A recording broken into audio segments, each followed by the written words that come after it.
Fox Sports recently put out their 10 best remaining free agents in this NFL season.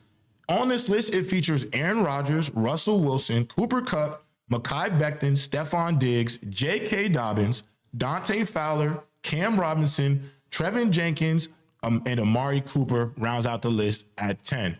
Of these free agents, I'd probably say the best free agent available would be Aaron Rodgers, but that's more of a by default. Aaron Rodgers is still living a bit off his cachet in his career. The season he had with the Jets, if you take out the touchdown to interception ratio, he didn't perform that great, and neither did Russell Wilson, who would probably be my second best free agent on this list. But both guys are more at the top of this list due to the fact that their careers are Hall of Fame level careers. But if we're talking about them right now, there are a lot of questions about whether or not they are capable enough of leading a franchise to a Super Bowl. And for Aaron Rodgers, his situation with the Jets wasn't great. Obviously, tore his Achilles year one. And then the year after, between the coach getting fired and getting Mike Williams sent to Pittsburgh and the Pat McAfee show episodes where he's bringing in Devontae Adams as if life is going to change for New York, it was obvious that after the way things panned out, he would be on the move. And for Russell Wilson, it looked like a great start to his time with the Pittsburgh Steelers. However, towards that back end of the season, they tailed off immensely. And then obviously when we got to the playoff, it felt like everybody knew they weren't going to make much noise. However, it does feel like the NFL has a lot of optimism about both quarterbacks, as they have been the talks of most of free agency as to who's going to bring in Aaron Rodgers, who's going to bring in Russell Wilson. It was reported that Russell Wilson is meeting with the Cleveland Browns. It is said that Aaron Rodgers is expected to potentially be the quarterback of the Pittsburgh Steelers, but there is still a lot to be seen, as remember, Cam Ward and Shedeur Sanders are expected to be the first two quarterbacks selected in the 2025 draft. And so because of that, it does make it a bit weird to see what the market is for both of these quarterbacks, because I don't think they could be in a mentor type of situation. I still feel like they look at themselves as starter level quarterbacks. And so for Cam Ward and Shedeur, it's like, do you want to draft them along with these two veteran quarterbacks to help them grow? Or are these players that maybe are not too high on Cam and Shedeur and you'd rather take a flyer on Russ and on Aaron Rodgers? Noel, I know your team is the Las Vegas Raiders. Of these free agents that I mentioned, who do you think would be the best fit for the Las Vegas Raiders, or who are you looking for them to sign? Yeah, I'm looking at J.K. Dobbins for sure. I'll actually be pretty disappointed if they don't sign him. They've been very, very interested over the past couple of weeks as he's remained in free agency. And I think, getting Pete Carroll, trading for Geno Smith, trying to win as soon as possible again, man. The past few seasons have been pretty rough. I know it's been a lot of moving parts, a lot of moving coaches, a lot of moving QBs, but feels like a culture starting to be built here. You re-sign Max Crosby, he gets his big bag. He's pretty much the heart and soul of the team.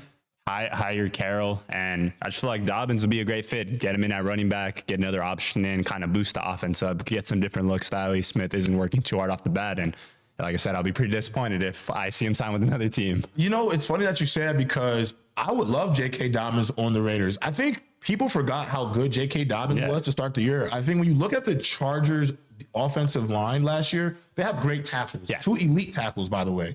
However, their guard play wasn't great. And so when you can't run in between the guard and the center in those A and B gaps, it makes you a little bit one-dimensional in your run game, because you know where it's going. You're going to use your two big tackles who have all pro potential, and you're going to try to run behind them. And for a defensive coordinator, it's kind of easy to scheme, because you'll win your one-on-one matchups in the interior of that line, and you just have to pretty much load either the right or left side depending on where you're expecting that run to come from. J.K. Dobbins still being available is kind of surprising too, because coming off the injury history that he had to this past season with the Chargers, I mean, at one point, Noel, he was comeback player of the year level. He was performing at that type of level. I think once the O-line tailed off, it started to affect his production, but he was huge for the Chargers last season. I mean, he accelerated their run game in ways that we hadn't seen really even during Austin Eckler's tenure. Their run game was abysmal. And so I'm surprised they didn't make him a priority to re-sign, which was a bit questionable to me, but I would love to see him. He would be a great fit in Las Vegas, especially on a Pete Carroll-led team. I mean, this is a guy who's been running the football I mean, you go from Marshawn Lynch, his time at USC, Kenneth Walker. This is a guy who is going to establish a line of scrimmage, going to make sure his offensive line is going to keep Geno upright.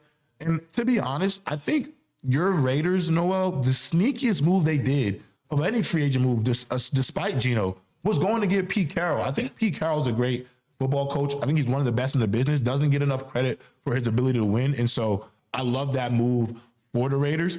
I would say this, one name that does stick out to me a lot is Mehki Becton.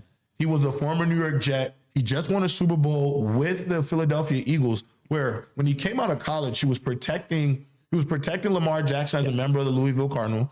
He actually spent his first 2 years with the Jets. He was hurt. He dealt with ACL, knee injuries. And so Jets fans kind of turned on him. It was pretty bad. Jets fans were talking about his health. They thought he was overweight. And he took a lot of criticism. And I think for people who have never played football or understand the conditioning of pro sports, it's really hard for a player to have a lower extremity injury and be able to maintain a level of conditioning because you can't run. You can't use your legs at a high level. So even if you are eating a minimal amount of calories, it's hard for you to get back to that playing shape. With the Eagles, he resurged his entire career. And I do feel like he showed his versatility as a lineman. He can play guard, he can play tackle.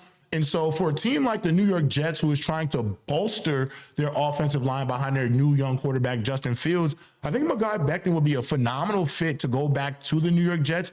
And ironically enough, I do feel like the fan base would bring him back in open arms, as watching him with the Philadelphia Eagles this past season should expose to Jets fans that he is a phenomenal guard or tackle.